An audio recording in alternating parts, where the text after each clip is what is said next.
Está aqui já chegando o Elivaldo Barbosa, aqui mesmo, Elivaldo, na nossa tela 1 do Jornal do Piauí. Tudo bem?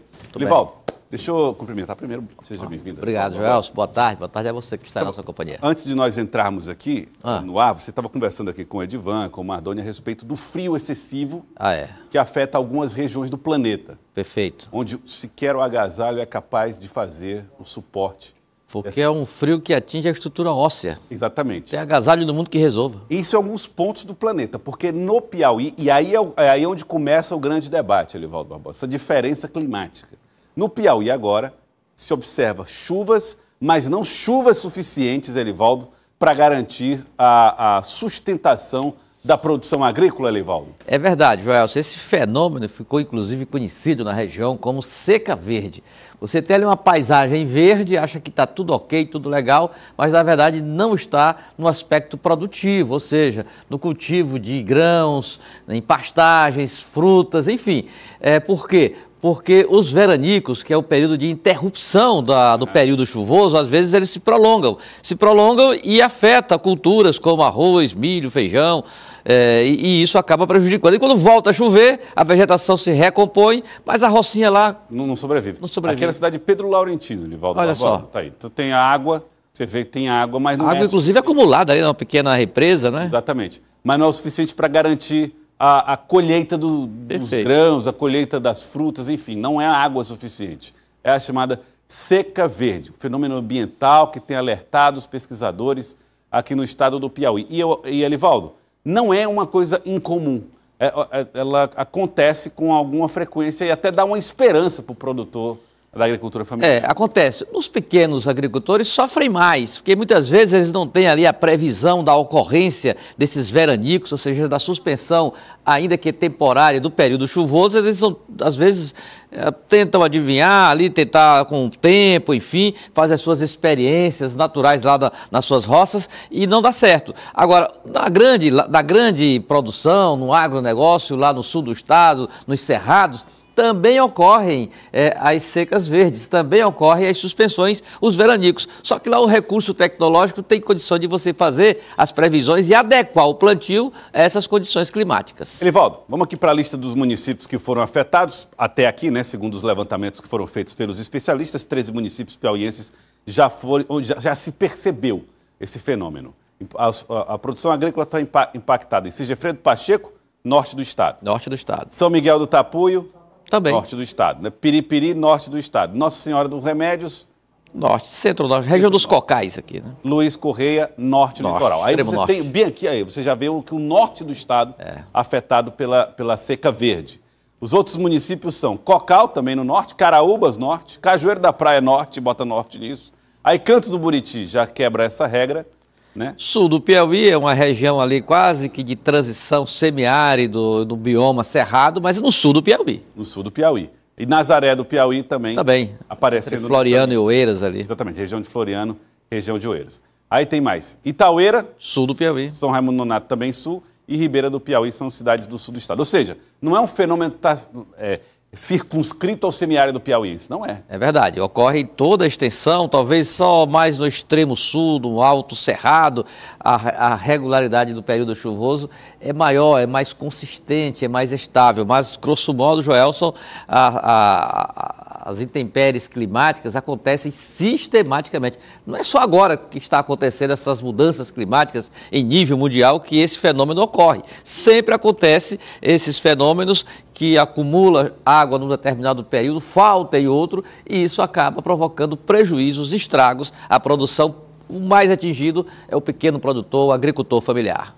Um fenômeno ambiental que tem alertado os especialistas, como disse o Elivaldo, afeta os pequenos produtores.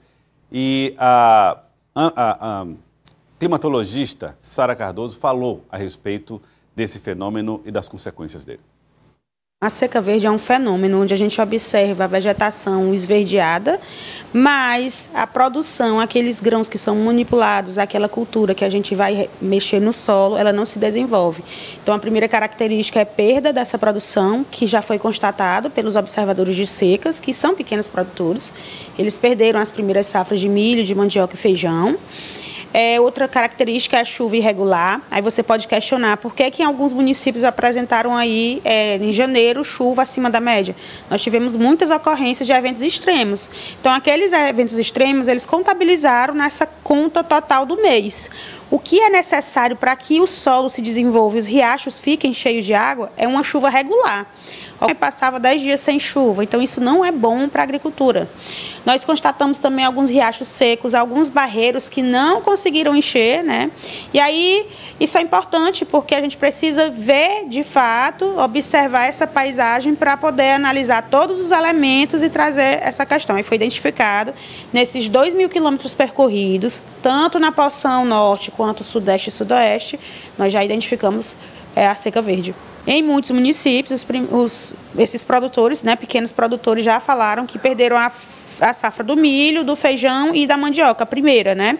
Na segunda safra, por exemplo, o campo do Buriti, nós temos um pequeno produtor lá que ele disse que o milho já está a 20 centímetros do solo, mas não passa daquilo, né? Então já é algo preocupante para a segunda safra dele.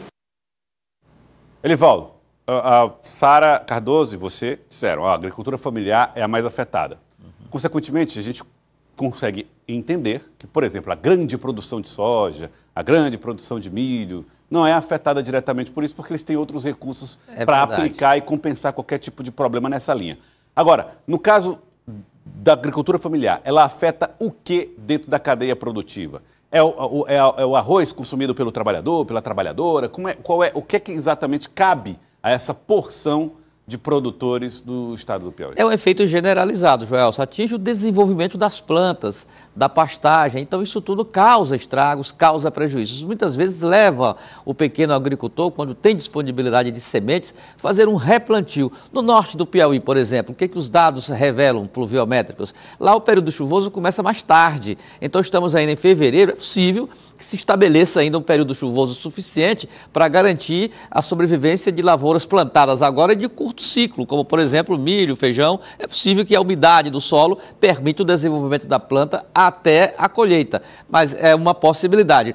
Agora, não quer dizer também que o veranico não atinge o grande produtor, atinge. Agora, o efeito é menos intenso, é menor, o estrago é menor do que na agricultura familiar. Mas lá também no Cerrado atinge. Um veranico agora que está, por exemplo, começar agora no final do mês de fevereiro, isso pode atingir as grandes lavouras no momento crucial, que é na formação do grão. Isso também pode provocar estragos. Só que no planejamento da lavoura, quando você faz a projeção do clima ali, do período chuvoso, ali o produtor com os recursos tecnológicos que dispõe, já faz a programação dos plantios, obedecendo mais ou menos essa lógica e consegue reduzir o efeito danoso dos veranicos, da suspensão das chuvas.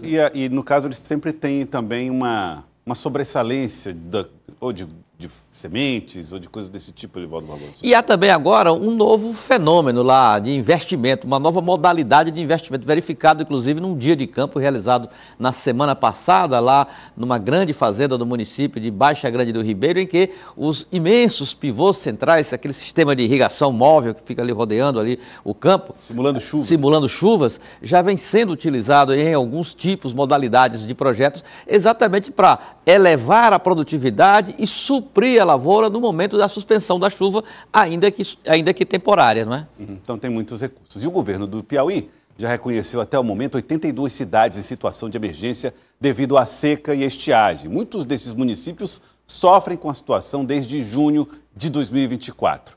Com o reconhecimento, é possível solicitar recursos e insumos. A Defesa Civil acredita que após o início das chuvas em março, algumas regiões podem não precisar mais do suporte. Que aí já é o outro problema, né, Valdir? É a seca propriamente dita, né? Aí o estrago é maior, né? Consolidada a seca, ou seja, a suspensão de chuvas por um período maior, um período prolongado, caracterizada a seca, aí não. O amparo tem que ser maior não só nessa parte de insumos, como também, Joelson, no caso do produtor rural, o seguro safra, que é um expediente também de política pública, em que o produtor ele tem uma renda, o seguro safra, para amparar exatamente, para compensar os prejuízos que teve na lavoura. Mas há um estrago maior, até mesmo no abastecimento d'água comprometido em algumas situações extremas, principalmente em locais do semiárido piauiense. Elivaldo, quero agradecer. Muito obrigado pela participação. É isso, Gelson. Até mais tarde. De volta daqui a pouco, Elivaldo Barbosa, para trazer mais informações aqui em tempo real. As informações da política daqui a pouco com Elivaldo Barbosa aqui em tempo real com a gente.